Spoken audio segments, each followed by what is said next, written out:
Today is Monday, October 6, 2025. As we're taping this episode with my dear friends Ambassador Dennis Ross and Gaith Al-Omari to discuss the 20-point Trump plan for ending the war in Gaza, delegations from Israel, the US, Egypt, Qatar, and Hamas are convening in Sharm el-Sheikh to discuss the deal and to try to iron out the differences so that the deal could be signed and the Israeli hostages will be allowed to come back in exchange for Palestinian prisoners, as well as Hamas will be withdrawn from Gaza, at least its military force, in exchange for redeployment and realignment of Israeli forces in Gaza. And all of that is supposed to allow for the reconstruction of Gaza led by a technocratic government that is overseen by some sort of an international board that is going to be chaired by President Trump, as well as an international security force. This is, of course, a very broad brushstrokes description of the agreement. Everybody can read the details today online, but I can say for sure we have never been closer to a war-ending deal. We've never been closer to a moment that actually allows a new horizon in the intermediate and long terms, not just for the reconstruction of Gaza and ensuring Israel's security, at least in the south, but also in the longer term of Israeli-Palestinian relations and perhaps Israeli-Arab relations in the region for years to come. The big potential of this moment is that all of this is happening in year one of the Trump administration, with 3 more years to go. And if we have, in the coming 3 years, the kind of diplomatic leadership on behalf of the US president that we have seen until now, these coming years could be transformative for Israel, for its relations with the Palestinians and the Arab world, and for the entire Middle East. So with this thought, I'm really happy to have with me again Dennis and Gaith to have an in-depth discussion of these dramatic negotiations that are happening right now. Dennis and Gaith, it's great to have you with me, with us today.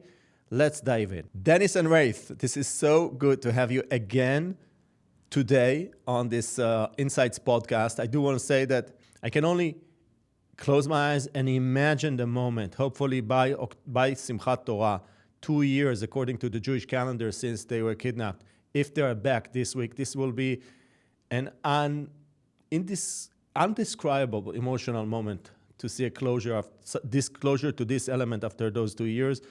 And of course, this is the quid pro quo here is that many Palestinian prisoners will be released from jail, some of them with a lot of Israeli blood on their hand.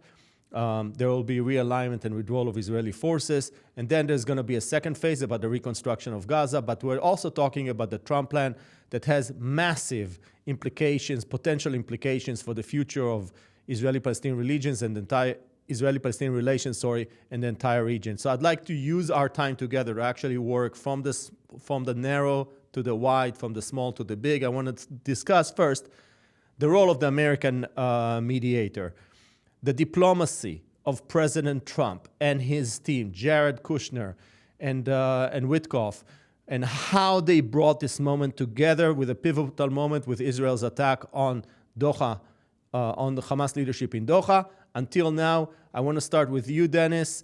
What was clinched from the Israeli side to get us to this point? What was clinched from the Israeli side was a readiness to basically say, okay, we will stop the military operation. This was the biggest thing. You have the whole takeover of Gaza City put on hold in return for the prospect of having all the hostages released. Now, it's an important trade, to be sure. The key to all this, however, is the leverage that President Trump has on Prime Minister Netanyahu. There's no question that the Prime Minister can't say no to the President, and we've seen indications of this. When the Prime Minister said there was no starvation in Gaza and Trump said there was, suddenly the humanitarian assistance was ramped up dramatically. At the end of the 12-day war between Israel and Iran, when there was an Iranian missile that was fired after the ceasefire agreement was supposed to go into effect, and Israel had aircraft in the air on the way to Iran, the president said, turn them around. They turned around. we saw the most dramatic evidence of this with the phone call, the apology phone call to the Prime Minister of Qatar in the Oval Office. So when the president made a decision, and it was really driven, I think, as much as anything, by his meetings with the hostage families, and also because he called attention to it and through social, the demonstrations in Israel. For those who feel that taking these steps or having the hostage families see the president, for them to understand the relationship between those meetings, the demonstration, and this president's decisions, they should see there's a direct connection. Direct connection. So one thing you're saying is pulling the reins of Israeli military operation. Raith, what else do you think the President Trump clinched out of Israel in this toward this moment? Basically, in addition to this, there are two things. I mean, first of all, a pathway to a role for the Palestinian Authority in Gaza. Big one. It's a big one. War. It's Huge, a big one. Given what Netanyahu said just a few days earlier in New York. And on the same vein, a pathway to the idea of a two-state solution, to a Palestinian state, with quite strong language, using self-determination. We'll get back to that. The use of the choice of the word right of self-determination. We'll get back to that in a moment. What else do you think? So in the clinching, okay, so we know that President Trump this is different because President Trump brought both sides to the table, pushing both sides to make concessions. Can I also throw in the fact that we're talking about 200 to 250 heavyweight Palestinian prisoners, murderers who are in our jails who are going to be released? It's another big one. With what, I mean, just on a tangent here, I mean, it's be very interesting to see if these prisoners will include Marwan Barghouti, because that will be a step that will really undermine the Palestinian Authority and strengthen Hamas. So there's a lot of these interesting. Yeah, of course, but that I think is left to the final moment, because there's still a numbers game between Israel and Hamas, and whether Israel will have veto power, and I think that will probably be in the final closure of the deal. Can we, Dennis, I want to go back to your point. Can we also throw in the fact that there is no annexation in the West Bank and there will not be annexation in Gaza? Absolutely. But that, again, this gets back to how did this happen? And what you're seeing is the effect of those Arab leaders who Trump looks at as being friends of the United States and friends of him personally, played a huge role here. They were behind the scenes going and saying, if there's any annexation in the West Bank, any annexation in the West Bank, that will mean not only no expansion of the Abraham Accords, it may actually destroy the Abraham Accords. A setback, right. The Emiratis come out publicly with a red line, but this was punctuated in advance by what was being said privately, and not just by the Emiratis, but by the Saudis as well. That was huge. And they had a meeting in New York where he came out where he said no annexations, repeated the next day. But also that's when they went over the 21 points with them, and they were embracing the 21 points. Now the 21 points became 20 points after meetings between Ron Dermer and Witkoff and Jared Kushner. And there obviously are different emphases in some of these points than there were. But the overall outline was there, and it reflects something else very important, Gidi. The Arab states, including now key Muslim states like Turkey and even Pakistan, they want this over. Yes. Dennis, with your permission, let's get back to that in a moment. I just want to help our audience kind of understand what was going on. So the big difference, as we said earlier, is that President Trump is now pushing both sides to a deal. He's bringing the Israeli side, Qatar and Turkey, the ability to bring Qatar and Turkey to the Arab side, to push from the Hamas side to push for the deal. This is key. We have outlined what was extracted out of Israel, but I think that whatever was extracted out of Israel, this is I think a major setback for Hamas. So let's just focus for a few minutes on what Hamas, sponsored by Turkey and Qatar, is giving up in this move to a deal. Maybe we start with you, Raith. I mean, first of all, I think before we talk about Hamas, the fact that the president, first of all, managed to bring Turkey on board, and that is key, because Turkey has really been playing a spoiler role so far. The fact that, Erdogan was there in the sidelines of the UN, that the Turkish foreign minister and the intelligence chief, both of whom are close advisors and proteges of Erdogan, were in Turkey. That's key. And what's most important is that it got all the Arab states and the Muslim states, including Qatar and Turkey, to say Hamas needs to be disarmed. Okay, the disarmament, number one. Big give, number one. What else? So that's one. And not only disarmament, but that as basically an Arab-Muslim position. So that's one. Second of all, the idea that Hamas will not be playing a political role in Gaza the day after. That's quite important.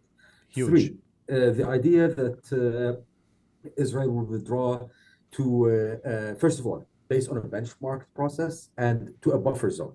That's from Hamas' perspective huge, and it hits at their core narrative. And finally, the idea. Hold on, but I do want to say here that so just to explain that Israel withdraws within Gaza before the last Israeli hostage is exchanged, meaning the Hamas is giving up the hostages without Israel getting out of Gaza. This is a major win for Netanyahu, a setback for Hamas, because Hamas wanted to tie the release of the hostages with the Israeli withdrawal. And the second thing that you're mentioning is that the eventual full withdrawal of Israel from Gaza is benchmark related and not timeline related. Mm-hmm. Right? But there is a key point here. Israel is getting out of Gaza completely. Yes. It goes to a buffer, but the language is, once it becomes clear that there's no longer a terrorist threat from Gaza, Israel will withdraw completely from Gaza. Effectively, what this agreement says is that there will not be the equivalent of Area C in Gaza. So the Oslo Accords established that there are area in the West Bank, that there is Area A, which is under full Palestinian civilian and military control. It's about 18% of the West Bank. 22% are Area B, under Palestinian civil control but Israeli security control. And the rest, 60%, are Area C, which, according to the Oslo Accords, their future status will be negotiated, meaning it's a disputed territory, according to some reading, at least according to Israel, which is the basis of Israel's claim to annex some of it. But in Gaza, Trump says no Area C. This is what he's saying to the Israelis. It's not written like that, but this is what it means. So in this respect, it's a big win for Hamas. Another one. So basically, in this, who do you think President Trump extracted more from? Israel or Hamas? And who should be seen as moving toward a success in the negotiations? And I'm comparing this to January 2025, to the previous deal. I would say the following, Gidi. He extracted a lot from both, but I would qualify one thing on the Hamas side. There's nothing in the Hamas response that suggests that they're actually going to disarm. The key here is that you look at what their response was positive, but it was tailored in a way to address Trump's interests, meaning the hostages first and foremost, and then support for a technocratic government. Nothing on disarmament. I agree with you, but Hamas is now agreeing to something else, which is that there will be a security force, international. There will be a Palestinian security force with the clear mandate to disarm Hamas, meaning Hamas may not be disarming, but it is signing on supposedly on an agreement that leads to its disarmament. Yeah, though here I would say, I mean, look, in a very natural and expected way, both sides are now trying to basically highlight their achievements and downplay their concessions. Exactly, that's what we're trying to unpack here.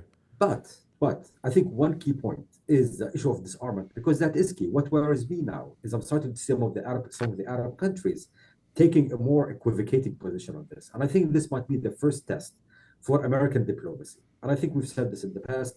The test is not only basically getting the sides to say yes in the outset, but it's having the wherewithal to continue the process and to deal with the inevitable attempts to basically derail the negotiations. Today, the first challenge that we see coming not only from Hamas, but some of the Arab countries, and by that I mean specifically Egypt here, and to some extent Qatar. This is a test. Is the U.S. serious? Is the U.S. can sustain the engagement, or will they fold at the first time there's going to be pushback? So basically what we're seeing here, that there is also a trade-off here that works in favor of Israel. And that is that Israel stays in Gaza, deep in Gaza, to effectively in the context of Hamas being armed or Hamas being disarmed is the precondition for Israeli withdrawal, which effectively legitimizes what may be a long-term Israeli presence in Gaza. So that's, again, if Netanyahu wants to point out to his achievements, this is one of them. Meanwhile, what we're seeing is that at the same time, it creates a conundrum because it's very hard for this international force, it's very hard for Palestinian security forces to come into Gaza and to disarm Hamas if Israel is there. So there's going to be this tension as that will unfold, I think, over in the implementation, but also in the negotiations. Look, one of the interesting things that is clear here, and it goes back to the declaration, the joint declaration of France and Saudi Arabia, which was then endorsed at the UN. There was not only a condemnation of Hamas on October 7th, there was an emphasis that Hamas had to be disarmed and that Hamas could no longer control Gaza. That was already there. We've seen there's a very strong incentive on the part of key Arab leaders who want an outcome in Gaza, and the outcome in Gaza, they know can't lead to reconstruction unless Hamas is disarmed. Exactly. The reconstruction is preconditioned on Hamas disarmament. Yes. So but also on Israeli withdrawal. It's not just Israel. It's not just that Prime Minister Netanyahu will insist on this. It's that this is a premise of the whole approach of the Arabs. That's, I think, one of the big changes. That's why I say they made a decision this had to end. And they got, by emphasizing what they're prepared to do, or at least what they're signing up to, the president, I think, found it easier to go ahead and proceed with this plan. So what else happened here in terms of the U.S. and Arab countries? They also kind of leaned in for the deal. What were the additional chips that the U.S. put in and that the Arab side put in? So maybe, Dennis, we start with you, the U.S., and we go to Raith on the Arab side. Look, I'll tell you what I see are the chips. I'll say both, and Raith can add and refine to what I say. Look, on the Arab side, I think the disarmament was huge. I also feel it was completely practical because there can't be reconstruction in Gaza unless there's a demilitarization because no one will invest, meaning the Saudis and the Emiratis won't invest without that. So that was big. And I think on our side, the big thing was what we were talking about before. We have language in there for the first time. We've never had a public American position that talked about self-determination for the Palestinians. Point 19, even after the reduction from 21 to 20, point 19 of the 20 talks about reform in the PA, creating the conditions for self-determination and Palestinian statehood. That combination of that language, we've never seen that publicly before by an American administration. It is true in August of 2000, a private letter that was sent from President Bush to the Crown Prince of Saudi Arabia, Abdullah, talked about self-determination. This is a big point, but Dennis, there's also a mention here of the Trump plan of January 2020, which black on white says 2 nation states for 2 people. Yes. So that's another big one over right there, in terms of what this deal means. This is a huge point for the Arabs because it goes exactly against what Prime Minister Netanyahu's position has been. Can I also suggest that in this deal, it reads very clearly that the U.S. will be part of the international force, which is something that the Americans said repeatedly since the beginning of the war. They said no boots on the ground. This will be done with Arab money and Arab resources. But if you read the Trump's plan, it does mean that the U.S. will have presence on the ground and with money and people. And Trump himself, another incredible thing, is heading the oversight, the steering committee, which, go ahead, Raith. Look, first of all, I just to emphasize what you said, early in the war, literally maybe 2 months into the war, I was speaking to a very moderate Arab diplomat, asking him what they're really, what would get them to get involved in Gaza. And he said part of the 3 things that he said was that the U.S. has to be willing to do exactly what they're asking us to do. So I think this is a response to an Arab interest having the U.S. There. So I have to kind of point out 2 things. First of all, another part of the context is frankly what happened, the Israeli attack in Doha. I think that was a wake-up moment for many, especially the Gulf countries, saying, okay, this is spilling over into direct national security interests. And for the first time, we saw a very united Arab and Gulf position. To get the leader of the Arab Emirates to visit the leader of Qatar in Doha is a huge achievement, given the kind of animosity between these two countries and these two leaders. That said, I would just want to maybe zoom out for a second. And I say important as it is to talk about the details, and because they are significant when it comes to the negotiation and to the implementation, it's important to also note that this was crafted as a political document whose objective is to give enough for everyone to get involved in the process. I personally doubt that the president's team sat and did the level of kind of, second and third order analysis that we are getting involved in. So important as it is, both in terms of identifying the opportunities and also the pitfalls, we have to keep in mind that, maybe I don't want to read too much into something that might just not be there. Yes, but I do want to go ahead. I'm not confident you're going to see American boots on the ground in Gaza. I'm just saying it's kind of implied in the text. I think it's kind of very hard to ignore the way America is leaning in. It may not be boots on the ground given the political atmosphere in America and many other things, but to have a U.S. president as chair of the steering committee for the reconstruction of the little Gaza Strip is quite a commitment to. It just shows how. By the way, I think this is another achievement that Hamas can point to, and that is what was concerning for them before October 7 is the fact that the Palestinian issue has been sidelined on the international agenda, and there is no stronger symbolic testament to the fact that they've been able to put the Palestinian issue back on the international agenda is that President Trump himself is the chair of the Oversight Committee. This is just incredible, and the whole world is watching, and the whole world is involved. So I think that from Hamas perspective and for its backers, Qatar and Turkey, these are the achievements, and which basically allow them to pressure Hamas to pay the price of the disarmament and letting go of the political of the participation in the leadership of Gaza, and in fact of the Palestinian Authority and the PLO. So I just want to ask you guys. So basically, this 21 plan has two phases. There is a first phase which is quite detailed.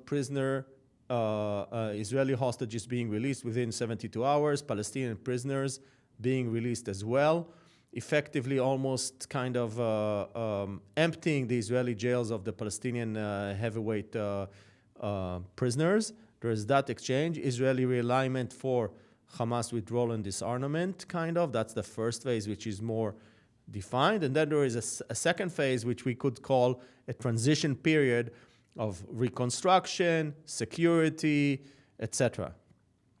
So let's just speak about the second phase, because I think everybody is focused now on the first phase, and there is a sense that it may happen quite soon. But let's speak about the second phase. How do you see the dynamics of this kind of reconstruction of Gaza according to the Trump plan? Look, so much of this depends upon not just the first phase, but the beginning of Israeli withdrawal, which allows the International Stabilization Force to come in, along with Palestinian security forces who are being trained.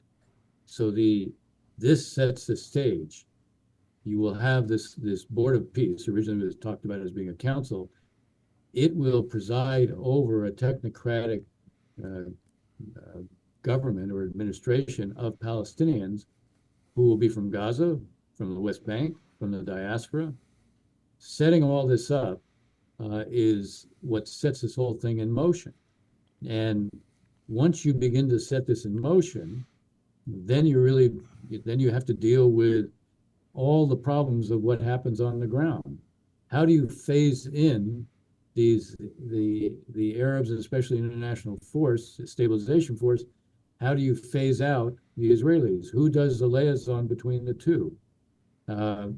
who is responsible for managing the influx of humanitarian assistance and who's responsible for ensuring it gets to where it's supposed to go.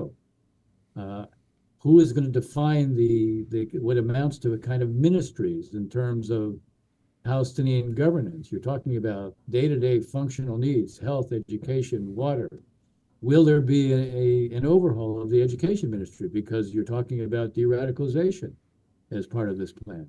So there's a whole series of things that are extremely ambitious. And what's key, I'll say, Gidi, it's not just important that you get the first phase done. It's important that this is invested with a kind of momentum that raises a cost to anybody of trying to slow it down or stop it. Yes, because there's also a third transition over there, Raith, which is we're talking about a relatively very short period of time, 2-3 years, during which there needs to be a transition of power to an upgraded and reformed Palestinian Authority. That's also in the 20-point plan. Absolutely. So, Raith, how do you see this kind of second phase of the reconstruction of Gaza? First of all, just a quick, a follow-up with what you said. It's funny that we say this at a time when, if you remember, President Trump himself and Witkoff, his envoy, said just a few months ago that a 3-year timeline that was proposed by the Egyptians was too short, and they were talking about 10, 15 years. So this is one of the things where I look at these kind of timelines, and I don't take them too religiously. Let's put it this way. That said, I want to actually, Dennis identified a lot of the kind of practical things on the ground that will be challenges to do. But I want to focus on some of the challenges of diplomacy as well. And here there are two.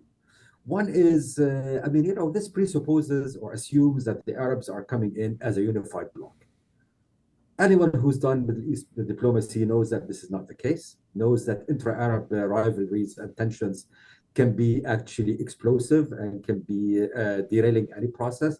So one challenge for the US, talk about maintaining momentum. It's not only momentum on the ground, but can you maintain a momentum of getting all the Arabs on board? I suspect that requires a lot of kind of American ongoing diplomatic engagement.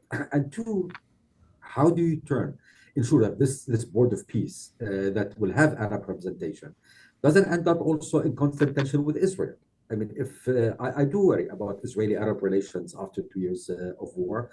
And in my experience, I've often seen kind of, well-meaning initiatives intended to create more trust become actually areas of tension. So managing Arab-Israeli interaction in this board and in the implementation will be a huge challenge. I raise these because ultimately what made this happen was a momentum created by President Trump. If the US doesn't maintain a constant engagement on the presidential level, but also on 2 or 3 levels below that, I fear that there are so many kind of diplomatic landmines here that might derail or stall the process. For sure, the U.S. has to play high-pressure game here. Otherwise, this is so fragile from all sides. To be blunt, we need the role that Dennis used to play when we were negotiators under Clinton is something that you need here, and as of yet, it's not very clear to me where it's going to happen. Maybe Tony Blair can be a proxy for this, but you still need an American who's involved in a daily way. Right, Dennis?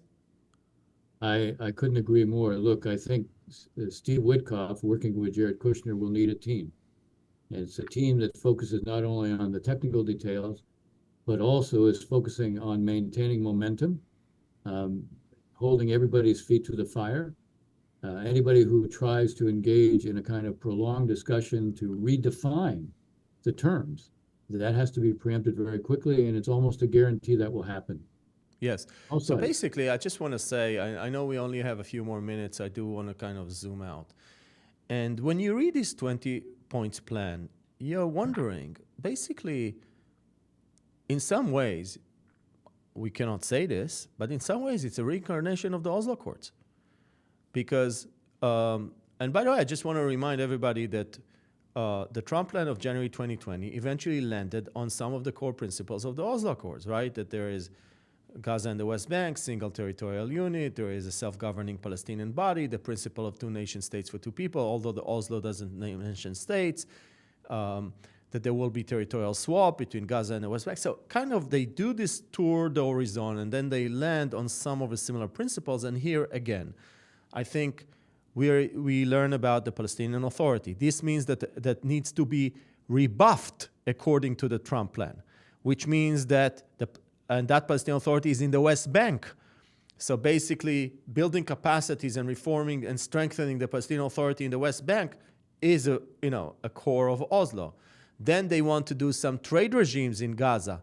So that requires movements of goods and services. That's probably the reincarnation of the Paris Protocol.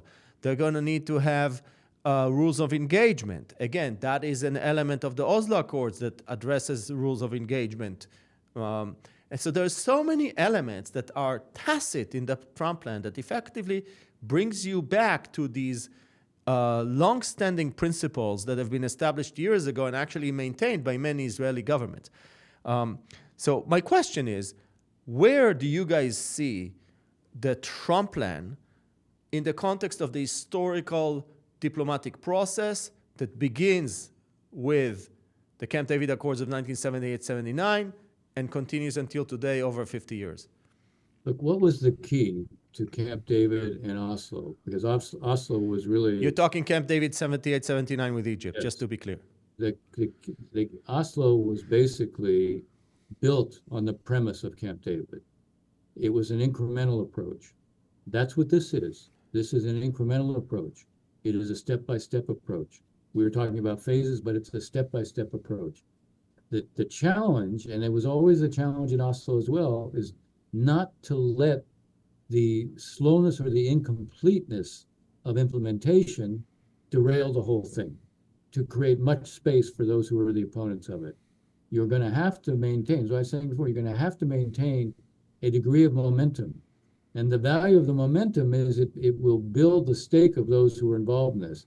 One big change that I will say that we are seeing now, the key big Arab states in the Gulf, the Saudis and the Emiratis in particular, they want this not only to end, but they understand for it to end, they have to assume responsibility. They understand something else. You can't ignore the Palestinian issue. If you ignore the Palestinian issue, it will come back and it will blunt the things that they want to do for their own domestic agenda. They see themselves playing a major role in AI. They see themselves becoming major players in terms of alternative energy. They are seeing themselves not only in a regional role, but internationally. And they have understood that right now, that if you allow the Palestinian issue to fester like this, it ends up disrupting their own priorities and their own agenda. They are prepared, I believe, to assume a responsibility they never had before or never were prepared to play before. And I'll just say one last point. One of the things that all the Arab states were afraid of in the year 2000, that Arafat would stand up and say, you're asking me to betray the Palestinian national cause. And no Arab leader was prepared to put themselves in that position. There is no Palestinian leader today who has that standing, who can say that. And it means that there is a role here for the Arabs to play that I believe, we haven't seen it yet, but I believe they're prepared to play. And that makes this, from my standpoint, much more likely to succeed than not. Effectively, separate conversation. Raith, we go to you in a minute, in 20 seconds.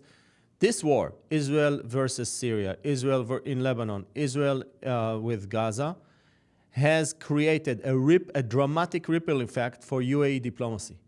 Saudi has always had these kind of hegemonic ambitions as the superpower, the Arab superpower of the Middle East. But the UAE is kind of now pushed into this massive leadership position in the region, subject for another conversation.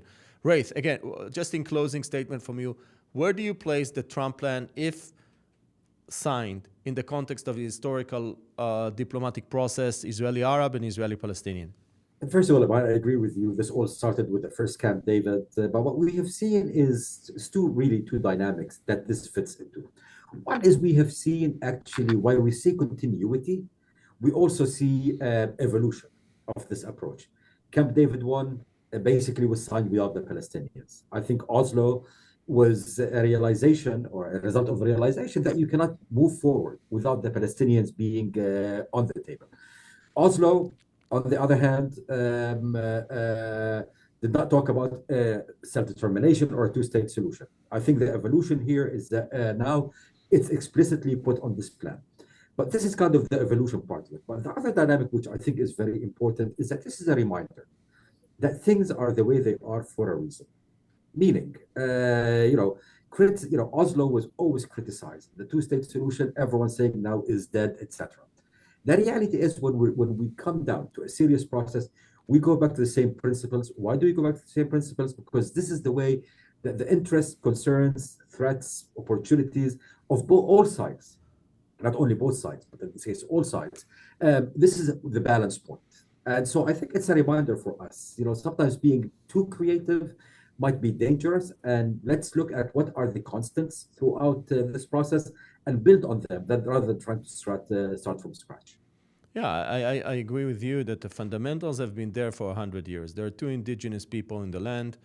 They represent two nationalities, two different aspirations, and therefore, over time, obviously, I'm broadly generalizing, over time there has to be some sort of a political division of the land. That's basically been clear in principle since 1917, in a plan since 1936, in UN resolutions since 1947, and then in UN Security Council resolutions effectively since 1967. So basically, with 242. So basically, that's the gravitational element of the relationship. I actually feel, Dennis and Raith, that this deserves its own conversation, because I think that in some ways Netanyahu is trying to minimize the historicity of this moment. He's presenting this as victory in the war, whereas in fact we're seeing, I think, the Trump plan of January 2020, based on the principle black on white of two nation states for two people, and Netanyahu describing it as deal of the century. And then now again, Netanyahu is trying to minimize it, where in fact it reinforces some of the long-standing principles of Israeli-Palestinian relations. I do want to give you guys the last word. I know that we are very time limited, so Raith, you go first, and then Dennis, and then we close.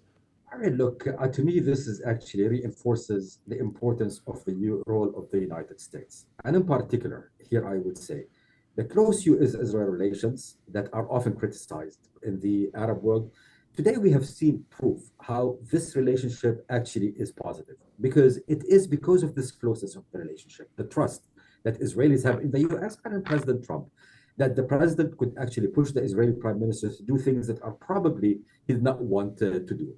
To me, this reinforces the need to invest in this relationship and to continue investing in an American role in the process, because frankly, no one but the United States actually can get this done. May I say this is a point that Dennis also often makes about that this relationship that is often close proximity between Israel and the U.S., that the Arab side often criticizes, in the moment of clinching an agreement, this is a vital relationship. Dennis, you get the last word. I would just say, look, we have a moment. That's the point. In statecraft, I always say timing is to statecraft what location is to real estate. So I love quoting you on that, by the way. So what it means is this is a moment that we have to seize. We need to produce momentum very quickly.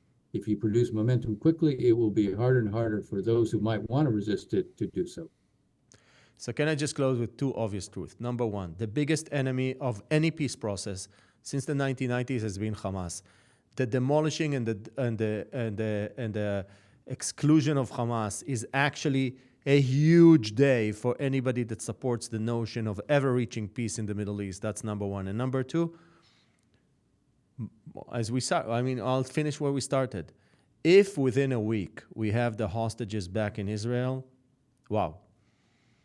This will be an incredible, incredible moment that will open the door for a lot of other things to happen. Obviously very sensitive, as we all described, but it is a door for a new horizon to emerge. Thank you very much. Shana Tova, as we say, and Chag Sameach.